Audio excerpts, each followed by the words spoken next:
Alright, take two. My new student dialogue was Where Do You Go to Church? A dialogue on religion in Clemson. I feel that our group achieved dialogue because there were many opposing viewpoints, but it never got hostile into an argument. It was always very respectful. It was a respectful environment that I think was a very comfortable place to share thoughts and ideas, even though there were a lot of opposing viewpoints. There was probably like 6 atheist people or agnostic, sadly, that kind of thing. Mostly Christian, pretty much all Christian, and then one guy who's either Indian or Arab, so he might have been Muslim or Hindu or Buddhist, or maybe Christian or Jewish, or any religion really. I don't know. I didn't ask him. He actually didn't talk much. Let's see. I know he used to be 200 pounds though, because that was his.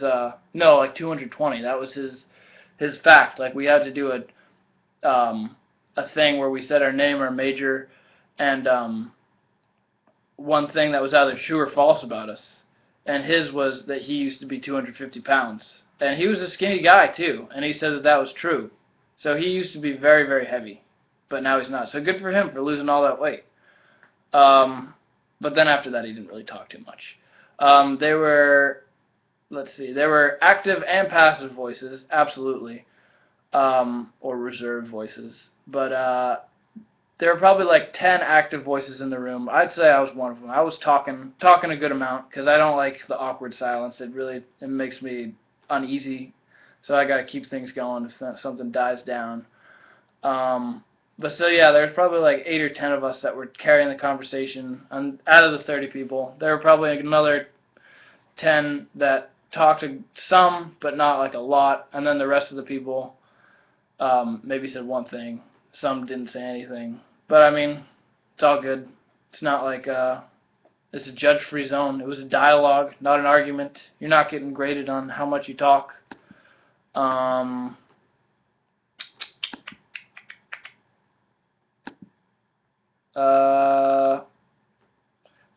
Like I said before, I played, I think, more active than a reserve role, which I'm happy about. Do I think the dialogue component of CU1000 is important? I think it is because it allowed me as an individual to talk to other people, have a dialogue, a friendly, good environment to talk to people, and make a couple friends along the way too.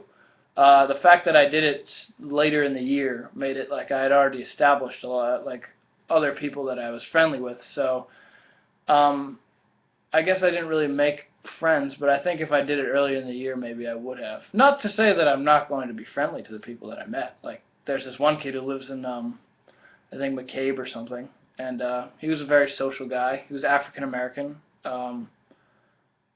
So yeah, he was cool. And then another kid who lived in Johnstone. So I mean, we all live in the same kind of area. So I wouldn't be surprised if I saw him at the dining hall or something. I would definitely say hello.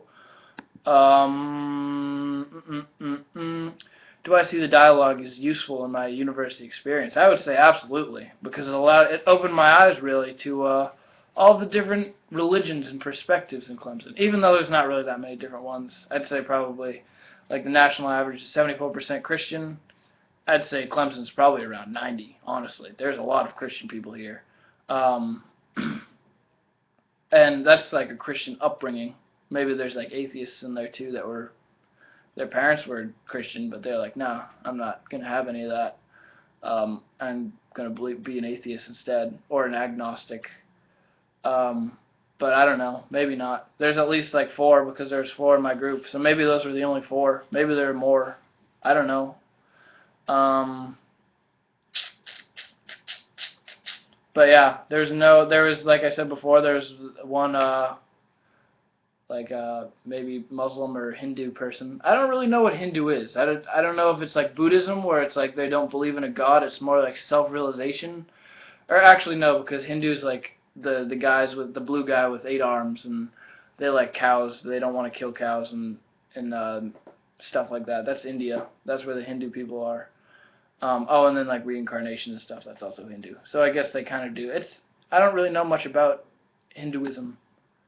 Um, yeah, so I would say that the dialogue went very well, and um, there are a lot of stereotypes that we covered, but we were able to pretty much break every single stereotype, take down the wall of stereotypes, um, using our knowledge and our experiences. So yeah, I think that it was very successful, and I learned a lot, and